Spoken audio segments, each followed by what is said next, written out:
샬롬 성민가족 여러분, 12월 13일 주일 함께 나눌 말씀 사도행전 21장 10절에서 14절 말씀입니다.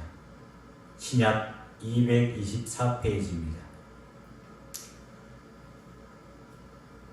제가 봉독해 올리겠습니다. 10절. 여러 날 머물러 있더니 아가보라 하는 한 선지자가 유다로부터 내려와 우리에게 와서 바울의 띠를 가져다가 자기 수족을 잡아매고 말하기를, 성령이 말씀하시되 예루살렘에서 유대인들이 이같이 이 띠 임자를 결박하여 이방인의 손에 넘겨주리라 하거늘, 우리가 그 말을 듣고 그곳 사람들과 더불어 바울에게 예루살렘으로 올라가지 말라 권하니, 바울이 대답하되 여러분이 어찌하여 울며 내 마음을 상하게 하느냐.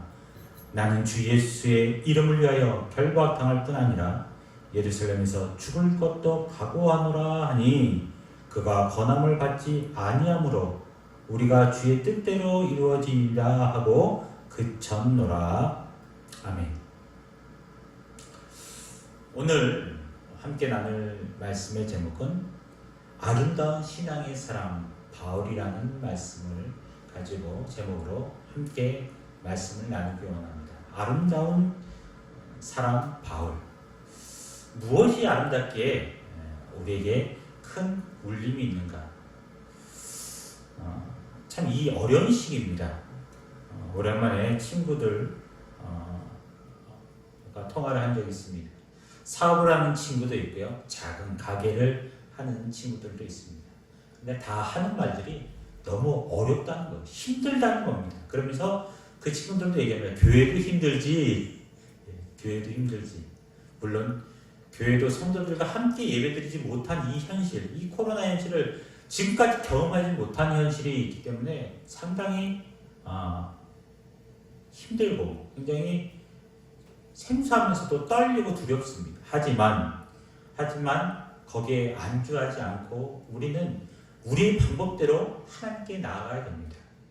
어쩔 수 없이 다 모든 성도들이 함께 모여서 예배드리면 그것만큼 더 좋을 것이 없겠지만, 지금 이 제천의 상황과 전적으로 코로나 확진자가 많아지고 있는 이 상황 가운데서 참 힘들고 어려운 시기입니다. 자, 오늘 이런 시기 가운데 우리 성경에서 어떤 인물을 여러분과 함께 나누는 것이 바로 이 사도 바울입니다. 어떤 신앙의 사람이기에 이 아름다운 사람 바울이라고 얘기할 수 있는가? 첫 번째는 바로 이것입니다. 흔들림이 없는 신앙의 사람이었다는 것이죠. 흔들림이 없다. 바울이라면 예루살렘으로 올라가는 길에 사역자 빌립의 집에서 들르게 됩니다. 머무르게 돼요. 그때 바로 오늘 읽었던 10절에 보면 아가보라는 선지자가 와서 얘기합니다. 11절. 우리에게 와서 바울의 띠를 가져다가 자기 수족을 메고 말하기를, 성령이 말씀하시되, 성령님이 말씀하신 거죠. 예루살렘에서 유대인들이 이같이 이 띠 임자를 결박하여 이방인의 손에 넘겨주리라 하거늘. 한마디로 말하면 지금 이 사도 바울이 예루살렘으로 들어가는 순간 거기에서 유대인들이 결박하고 로마인의 손에 넘겨주게 되는 상황이 펼쳐질 것이다 라는 거예요.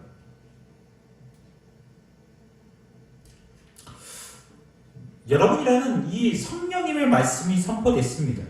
이렇게 될 것이다. 그러니까 그 말을 듣고 뭐라고 얘기합니까? 사람들이 12절에 보세요. 12절 제가 읽겠습니다. 우리가 그 말을 듣고 그곳 사람들과 더불어 바울에게 예루살렘으로 올라가지 말라고 하니, 그곳에 가지 마십시오.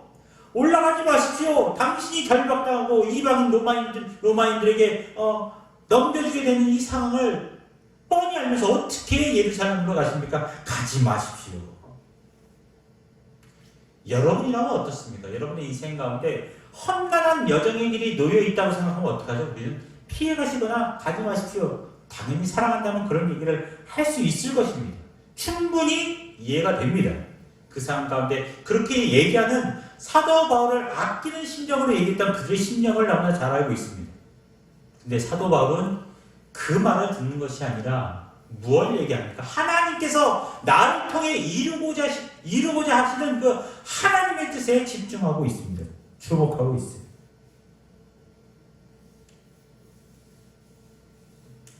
여러분, 우리 인생의 길이 어떻게 보면 세상에 대한 부정적인 전망, 아니면 우려의 동정의 눈물 앞에 우리는 어떨까요? 어떤 상황에 놓을까요? 성경에서는요, 믿음의 백성들을 향해서 항상 하는 얘기들이 있습니다. 데살로니가전서 3장 2절에서 3절에 이렇게 얘기하고 있습니다. 우리 형제 곧 그리스도의 복음을 전하는 하나님의 일꾼 디모데를 보내노니 이는 너희를 굳건하게 하고 너희 믿음에 대하여 위로함으로 아무도 이런 환난 중에 흔들리지 않게 하려 함이라. 흔들리지 않게 하려 함이라 라고 얘기하고 있어요.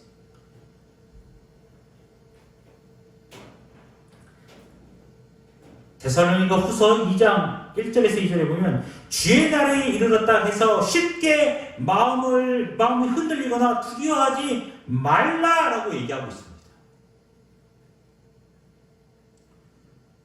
고린도전서 15장 37절에 38절의 말씀에 제가 읽겠습니다. 우리 주 예수 그리스도로 말미암아 우리에게 승리를 주신 하나님께 감사하노니 그러므로 내 사랑하는 형제들아 견인이시라면 흔들리지 말고 항상 주의 일에 더욱 힘쓰는 자가 되라. 이는 너희 수고가 주 안에서 헛되이 되지 않는 줄을 알미라 라고 얘기하고 있습니다. 우리에 있는 믿음의 상황을 흔드는 상황과 사건과 사람 앞에서 우리는 어떻게 해요? 흔들려서는 안 됩니다. 사도 바울은 가지 마십시오. 붙잡았어요. 가지 마십시오. 가는 것은 곧 죽음입니다. 당신에게 있어서 고난과 고통 가운데 있을 것입니다. 가지 마십시오. 막았어요. 그런데 사도 바울은 그 말에 흔들리지 않았어요. 흔들리지 않는 이유. 왜 흔들리지 않을 수밖에 없었는가? 제가 읽겠습니다. 13절입니다. 바울이 대답하되 여러분 어찌하여 울며 내 마음을 상하게 하느냐? 나는 주 예수의 이름을 위하여 결박당할 뿐 아니라 예루살렘에서 죽을 것도 각오하였노라 하니.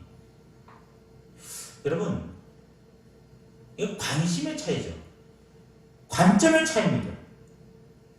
이스라엘 백성, 오늘 여기서 보면 많은 사람들이 그런 어려운 상황 가운데 왜 흔들리게 될까요? 왜 흔들리게 될까요? 11절에 성령이 말씀하시되 예루살렘에서 유대인들이 이같이 이 띠임자를 결박하여 이방인의 손에 넘겨주리라 라고 얘기했던 이 말씀. 사람들의 관심은요, 나의 안전입니다. 안전이에요. 나의 생명이에요. 그것에 관점이 있기 때문에 예루살렘에 올라가지 마십시오. 왜? 그 올라가지 않는 것이 당신에게 있어서는 안전한 것이고 당신의 생명을 보존하는 것이라고 생각했던 것입니다. 한마디로 말하면 인생의 길을 논할 때 있어서 당신의 그거보다 더 중요한 것이 무엇입니까? 그것을 더욱더 소중히 여기십시오 라고 얘기하는 거예요. 어떻게 보면 하나님의 복음보다는 내가 정한 나의 복음이 더 중요하다는 사실이죠. 나의 죽음, 나의 생명, 나의 문제. 여러분,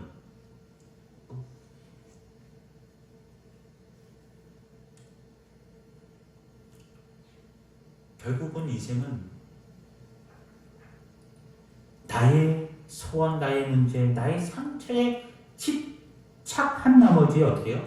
그 문제를 해결하기 위해서 그런 것에 문제가 나면 하나님을 잠시 시간 내서 불러서 수리하게 만드는, 하나님을 때로는 수리공, 우리가 배관이 좋지 못하면 배관 수리공을 하고 가스 가면은 가스 기사를 부르는 것처럼 우리 인생 가운데 나의 소원과 나의 문제와 나의 상처와 나의 건강에 문제가 생기면 그때 그 상처를 치유하기 위해서 그때 하나님을 잠깐 사용하고 나중에 그 상처가 회복되고 치유된다면 그 이후 다시 버려버리는, 내가 정한 복음대로 하나님이 일하시고 그때 감사하고, 만약에 내가 원하지 않는 상황 가운데 흘러가버리면 어떻습니까? 시리에 빠지고 낙심하고 좌절하고 내가 정언보고 내가 중심이 된 신앙은 하나님을 판단하는 잣대가 되고 이런 신앙은 건강하지 못합니다. 이런 신앙은 한마디로 말하면 흔들림 없는 신앙이 될 수 없어요. 흔들릴 수밖에 없어요. 사도 바울이 흔들리지 않았던 이유는 바로 이것입니다. 13절 바울이 대답하되 여러분이요 어찌하여 울어 내 마음을 상하게 하느냐. 나는 주 예수의 이름을 위하여 결박당할 뿐 아니라 예루살렘에서 죽을 것도 각오하였노라 하니.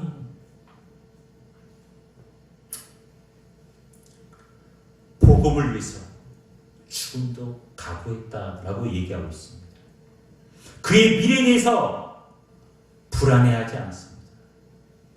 그 죽음의 문제, 생명의 문제를 초월했어요. 다만 오늘 하나님이 내게 주신 그 하루에 충실했습니다.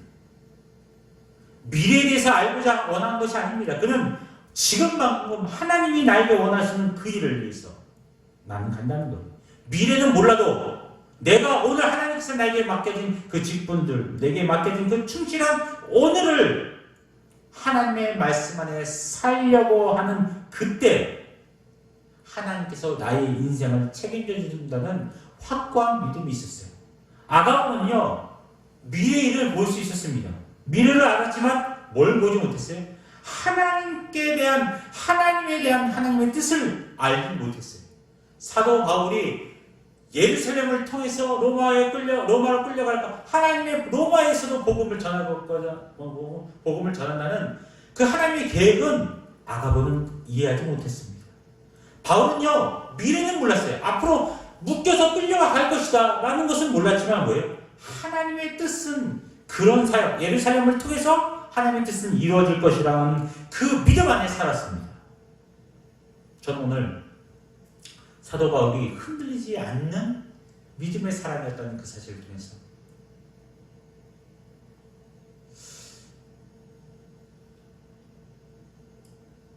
예수님이 하나님의 뜻 안에서 순종의 길을 가지 않았다면 어땠을까? 놀라운 구원의 역사는 이루어지지 않았을 것입니다. 오늘날도 마찬가지입니다.